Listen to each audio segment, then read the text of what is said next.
Hello, day 15, maybe last day of Webcam of the 4th, 18 to 20 knots today. Flood current coming in 1.7 knots. And a lot of pressure on comedy boat because window is very narrow today with the wind supposed to be too high later in the day.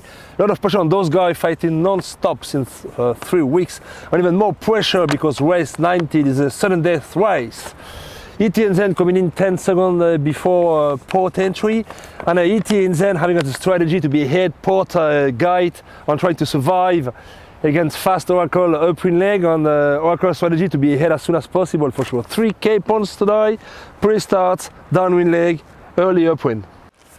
Point 1, pre-start, then coming from starboard entry, Oracle is strongly bearing away, not looking for the hook, but creating room under the starting line to control the distance with ETNZ, doing the slow comeback at starboard.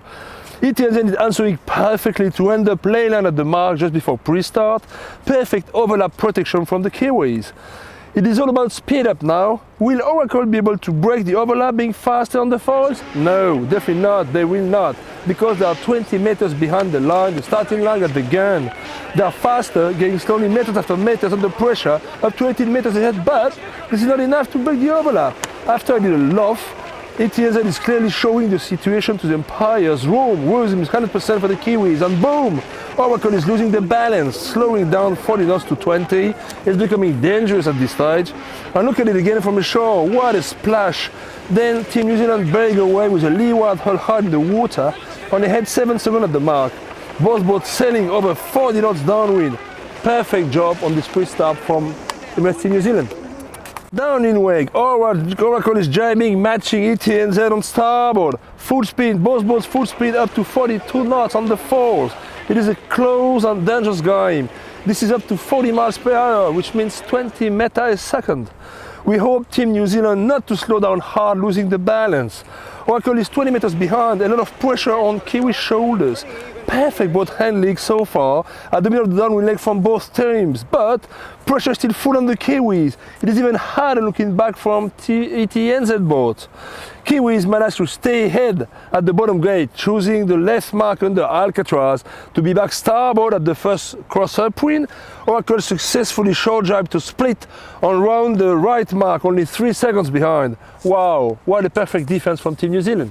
Beginning of the upwind leg, ETNZ managed to fast cross ahead back on starboard, but game will be over after second cross. Look here, Oracle crossing ahead, blue arrows are filling the flood. Look at the wakes, both boats are foiling upwind. Emirates Team New Zealand will not be able to create a starboard advantage next cross. Then cross number 4, look at Oracle ahead on starboard, and look at the wakes. Team New Zealand is not foiling anymore, both hulls touches the water. And look now how impressive is Oracle foiling up to 32 knots, crossing ahead on starboard. Speed delta is just incredible. Oracle is stretching non-stop all the upwind leg long. The distance is increasing and increasing, hammering Team New Zealand one tack after another. 80 meters, then 120, then 180, then 240, ending at 350 meters ahead at the top gate. Oracle is sailing upwind faster 1.5 minutes per leg than early in the game. What an incredible step ahead! Lower and faster as upwind leg weapon mode. To my ears, it sounds like a pioneer Russell Cook strategy. The end of the race is an endless nightmare for Team New Zealand. Even not jibing anymore properly on the foils.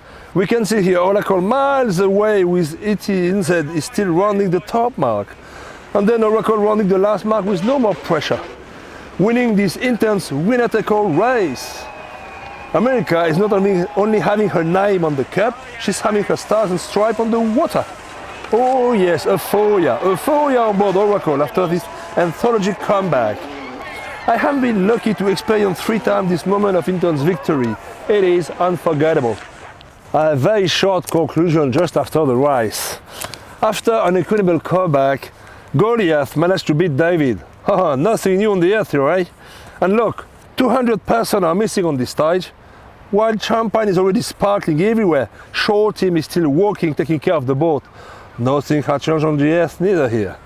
More seriously, tremendous regattas, incredible scenario, magical bay for sailing, and extraordinary boats to look at. This 7 points down comeback is a major technical and team achievement in sport history.